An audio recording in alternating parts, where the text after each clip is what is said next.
सरखी लिए हुए मिट्टी से बने मेहराबी दरवाज़ों और धूप में निखरे हुए एक कस्बे में, जहां गुंजान बाजारों में ज़ाफ़रान वाली चाय की खुशबू आहिस्ता आहिस्ता फ़ज़ा में फैलती रहती थी, एक कम सुन लड़का रहता था। उसका नाम राफ़ी था। राफ़ी अपनी हम उम्र बच्चों के मुकाबले में कुछ छोटा था। उसकी आंखें खुली और चमकदार थीं, और उसके बालों के दो उलझे हुए गुच्छे हमेशा ऐसे लगते जैसे अचानक चूक गए हों। हर सुबह वो पथरीली गलियों में अपने खामोश और सब्र वाले गधे नाबू पर सवार होकर मिट्टी के वो प्याले पहुंचाता था जो उसकी माँ अपने हाथों से तैयार करती थी। कस्बे के लोग राफ़ी को दिल से चाहते थे, इसलिए नहीं कि वो बहुत ताकतवर था या बहुत ज्यादा होशियार, क्योंकि हकीकत ये थी कि वो अक्सर ऐसा नहीं होता था, बल्कि इसलिए कि वो सच्चा, नरम दिल और खुलूस से भरा हुआ था। उसके चेहरे पर हमेशा एक मासूम सी उलझन रहती, जैसे जिंदगी उसके सामने एक सवाल हो जिसका जवाब वो दिल से जानना चाहता हो। मगर एक सवाल ऐसा था जो राफ़ी के दिल में बार बार उभरता, आखिर उसके साथ ही बातें इतनी दफा क्यों बिगड़ जाती हैं। एक दोपहर जब वो मेहराबी बाजार के बीच से गुजर रहा था, नाबू अचानक रुक गया और जमीन पर गिरा हुआ एक अंजीर चबाने लगा। राफ़ी अचानक आगे की तरफ झुका, तवाजुन ना संभाल सका और गिर पड़ा। टोकरी में रखा एक मिट्टी का प्याला फिसल कर नीचे गिरा और टूट गया। लोग चौंक गए। कुछ औरतें जो सर पर पानी के घड़े रखे खड़ी थीं, धीमी आवाज में बोली, हाय बेचारा बच्चा। कुछ ने अफसोस से सर हिला दिया। राफ़ी के गाल शर्म से सुर्ख हो गए।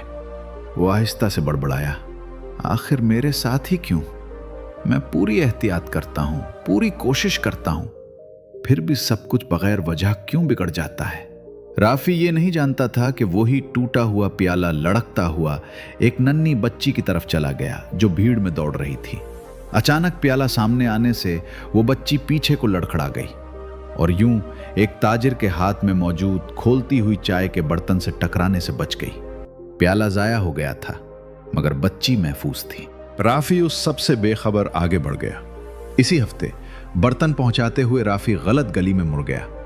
नाबू जिद करने लगा और वापस मुड़ने से इनकार कर दिया। राफ़ी ने रस्सी खींचते हुए झुंझला कर कहा, नाबू, ये रास्ता नहीं है। आखिर हर चीज गलत सिमत में ही क्यों जाती है? मगर नाबू फिर भी आगे बढ़ता रहा। इस सुनसान गली में राफ़ी की नजर एक नकाब ओढ़े आदमी पर पड़ी जो टूटे हुए दरवाजे के पास बैठा था। उसके हाथ थकन से हल्के हल्के कांप रहे थे। साफ लग रहा था कि उसने कई दिनों से कुछ नहीं खाया था। राफ़ी के दिल में हमदर्दी जाग उठी। उसने अपना खाना, रोटी, शहद और पानी उस आदमी को दे दिया। वो शख्स लरसती हुई आवाज में बोला, बेटे, आज तुमने मेरी जान बचा ली। राफ़ी हैरान रह गया। रास्ता भटक कर किसी की जान बचाना? वो अभी ये बात समझ नहीं पाया था।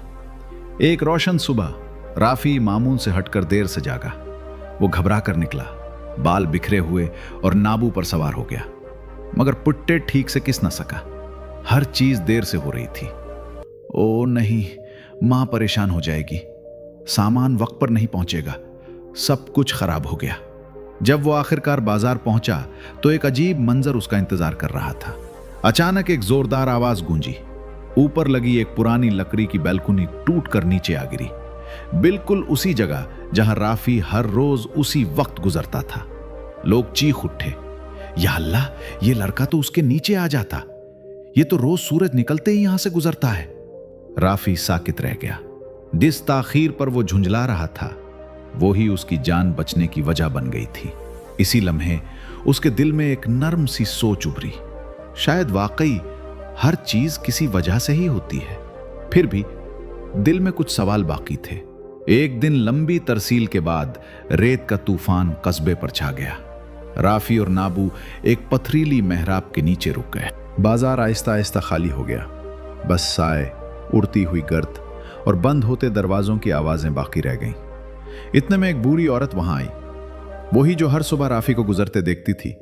वो उसके पास बैठ गई और समझ भरी मुस्कुराहट के साथ बोली, राफ़ी, मैं देखती हूं तुम दुनिया को किस नजर से देखते हो। तुम हमेशा सोचते रहते हो कि सब कुछ क्यों बिगड़ जाता है, लेकिन क्या तुम जानते हो जिंदगी ने मुझे क्या सिखाया है?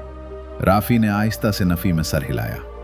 उसने अपना झुर्रियों भरा हाथ राफ़ी के हाथ पर रखा और कहा, जिंदगी एक कालीन की तरह होती है।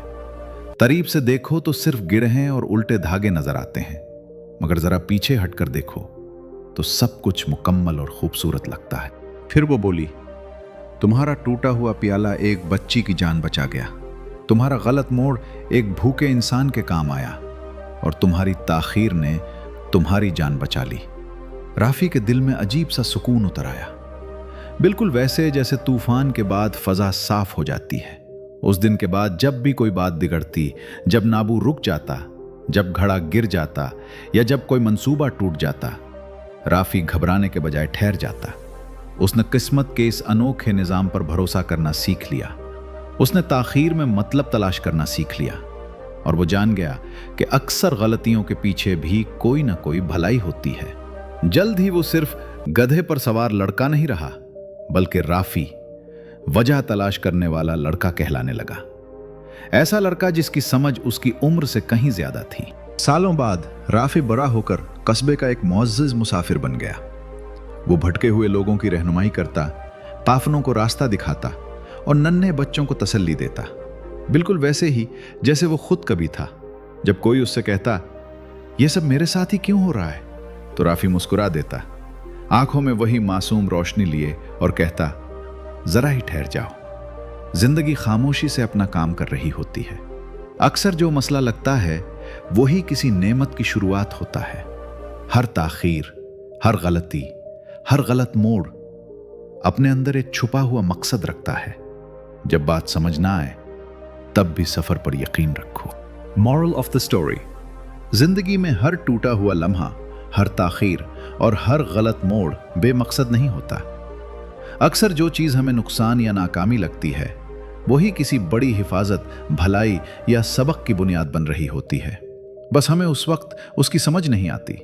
जो लोग सब्र रखते हैं और हालात पर अंधा गुस्सा करने के बजाय ठहर कर देखना सीख लेते हैं, वो आहिस्ता आहिस्ता जिंदगी के छुपे हुए नक्श को पहचान लेते हैं। क्योंकि जिंदगी करीब से उलझन लगती है, मगर वक्त के फासले से मानी बन जाती है। सबक यह है, हर सवाल का जवाब फौरन नहीं मिलता, हर मुश्किल दुश्मन नहीं होती, और हर ताखीर जाया नहीं जाती। जब बात समझ ना आए तब भी सफर पर यकीन रखो, क्योंकि जो नजर नहीं आ रहा वो भी किसी मकसद के तहत ही हो रहा होता है।